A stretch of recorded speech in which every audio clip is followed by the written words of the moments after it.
നമസ്കാരം. ആത്മജ്യോതി യൂട്യൂബ് ചാനലിലേക്ക് സ്വാഗതം. നമ്മൾ പലപ്പോഴും ക്ഷേത്രങ്ങളിലും ചിത്രങ്ങളിലും കാണുന്ന ശിവൻ്റെ മഹാരൂപം വെറും ഭൗതിക സൗന്ദര്യമല്ല, മറിച്ച് ഗഹനമായ ആത്മീയ സത്യങ്ങളുടെയും പ്രതീകങ്ങളുടെയും സമാഹാരമാണ്. ശിവൻ്റെ ശരീരത്തിലെ ഓരോ ഘടകത്തിനും ഒരു ദൈവീകമായ സന്ദേശമുണ്ട്. ഇന്ന് നമ്മൾ ആ ശിവരൂപത്തിൻ്റെ പ്രതീകാർത്ഥങ്ങളെ വിശദമായി മനസ്സിലാക്കാം. ജടാജൂടത്തിൽ നിന്നും ഒഴുകുന്ന ഗംഗ. ശിവൻ്റെ ജടയിൽ നിന്നാണ് ഗംഗ ഭൂമിയിലേക്കെത്തുന്നത്. ഇത് നമ്മെ പഠിപ്പിക്കുന്നത് ജ്ഞാനം നിയന്ത്രണത്തിലായാൽ മാത്രമേ ലോകത്തിനും മനുഷ്യർക്കും അനുഗ്രഹമാകൂ എന്ന സത്യം. ഗംഗയുടെ പ്രവാഹം ശിവൻ നിയന്ത്രിക്കുന്നത് പോലെ നമ്മുടെ ചിന്തകളും വികാരങ്ങളും ആത്മനിയന്ത്രണത്തിലൂടെ ലോകത്തിന് പ്രയോജനപ്പെടുത്തണം എന്ന സത്യം. അർദ്ധചന്ദ്രൻ. ശിവൻ്റെ ശിരസിൽ പതിഞ്ഞിരിക്കുന്ന അർദ്ധചന്ദ്രൻ സമയത്തെയും പ്രകൃതിയെയും നിയന്ത്രിക്കുന്ന ശക്തിയുടെ പ്രതീകമാണ്. ചന്ദ്രൻ വളരുകയും ക്ഷയിക്കുകയും ചെയ്യുന്നു, എന്നാൽ ശിവൻ മാറ്റങ്ങളിലുപരി നിൽക്കുന്ന ശാശ്വതമായ സത്യമാണ്. ഇത് നമ്മെ പഠിപ്പിക്കുന്നത് ജീവിതത്തിൽ മാറ്റങ്ങൾ വന്നാലും ആത്മാവ് നിത്യമാണെന്നാണ്. അടുത്തത് തൃക്കണ്ണ്. ശിവൻ്റെ 3 കണ്ണുകൾ ഭൂതകാലം, വർത്തമാനം, ഭാവി എന്നിവയുടെ പ്രതീകമാണ്. 3-ാം കണ്ണ് തുറക്കുമ്പോൾ അസത്യവും അജ്ഞാനവും അഹങ്കാരവും ദഹിച്ച് നശിക്കുന്നു. ഇത് ആത്മീയ ബോധത്തിൻ്റെ കണ്ണാണ്. സാധാരണ കാഴ്ചയിൽ കാണാൻ കഴിയാത്ത സത്യങ്ങളെ കാണുന്നു. അടുത്തത് കഴുത്തിലെ പാമ്പ്. ശിവൻ്റെ കഴുത്തിൽ ചുറ്റിയിരിക്കുന്ന സർപ്പം മരണത്തെ പോലും കീഴടക്കുന്ന ശക്തിയുടെ പ്രതീകമാണ്. പാമ്പ് ഭയമുണ്ടാക്കുന്ന ജീവിയാണ്, എന്നാൽ ശിവൻ അത് ആഭരണമായി ധരിച്ചിരിക്കുന്നു. ഇത് നമ്മെ പഠിപ്പിക്കുന്നത് മരണത്തെ ഭയപ്പെടാതെ ജീവിതത്തെ ആത്മവിശ്വാസത്തോടെ നേരിടുക എന്നതാണ്. ഇനി ചാരവുമായി മൂടിയ ശരീരം.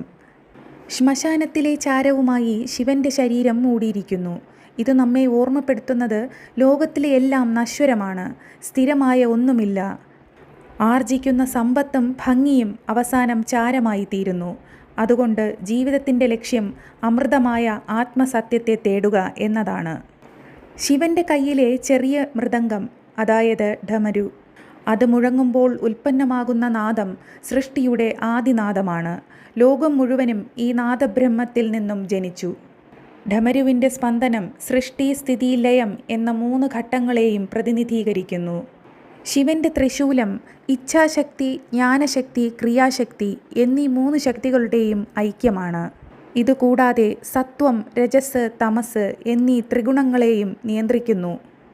ത്രിശൂലം കയ്യിൽ പിടിക്കുന്നത് ജീവിതത്തെ പൂർണ്ണ നിയന്ത്രണത്തിലാക്കുന്ന ശക്തിയുടെ പ്രതീകമായിട്ടാണ്. ശിവൻ്റെ വാഹനമായ നന്ദി ഭക്തിയുടെയും വിശ്വസ്തതയുടെയും നിയന്ത്രണത്തിൻ്റെ പ്രതീകമാണ്. നന്ദി ശിവൻ്റെ വാതിലിലിരുന്ന് കാവൽ നിൽക്കുന്ന പരിപൂർണ ഭക്തൻ്റെ രൂപമാണ്. ഇത് നമ്മെ പഠിപ്പിക്കുന്നത് ദൈവത്തിലേക്കുള്ള വഴിയിൽ വിശ്വാസവും വിനയവും അനിവാര്യമാണെന്നാണ്. ശിവൻ ശ്മശാനവാസിയാണ്, മരണമെന്ന സത്യത്തെ തുറന്നു കാണിക്കുന്ന ദൈവം. ഇത് നമ്മെ പഠിപ്പിക്കുന്നത് ജീവിതം അനിത്യമാണെങ്കിലും ആത്മാവ് ശാശ്വതമാണെന്നാണ്. ഭയത്തെയും മോഹത്തെയും അതിജീവിക്കാൻ ശ്മശാനവാസിയായ ശിവനെ ധ്യാനിക്കുക. ഇങ്ങനെ ശിവൻ്റെ രൂപത്തിലെ ഓരോ ഘടകവും വെറും അലങ്കാരങ്ങളല്ല, അവ ജീവിതത്തിൻ്റെ ഗഹനമായ ആത്മീയ സന്ദേശങ്ങളാണ്.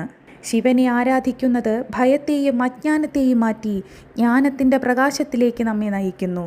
അതുകൊണ്ട് തന്നെ ലോകമെമ്പാടുമുള്ള ഭക്തർ ഒരേ ഒരു നാദം മുഴക്കുന്നു: ഹര ഹര മഹാദേവ. കൂടുതൽ ആത്മീയ അറിവിനായി ആത്മജ്യോതി ചാനൽ സബ്സ്ക്രൈബ് ചെയ്യൂ. നന്ദി. വീണ്ടും കാണാം അടുത്ത വീഡിയോയുമായി.